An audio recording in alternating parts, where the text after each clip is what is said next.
गंजाम जिला पोलोसरा ब्लॉक अंतर्गत केन्दुबाड़ी ग्रामर चाष जमी रही गोटे धान गोदारे अग्निकांड घटी 1.5 एकर चाष जमी धान फसल पोड़ी पाउंस हो जाइए। ग्रामर भगवान महांती नामक चाषी निज धान फसल को काटी संभाव्य वर्षा को दृष्टि रखी चाष जमी अनेक अमल गदा कर रखि धान गदारे निआं लगी किछि लोके देखि निआं को लिभाइबाकू चेष्टा करने सहित अग्निशम बाहिनी को खबर देइथिले।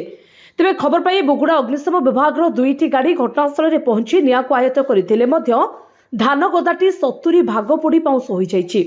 तेबे अग्निकांडर प्रकृत कारण अस्पष्ट रहितबा बेले धान गदारे केही निआं लगाई दैथिबा अनुमान करा जाउछि।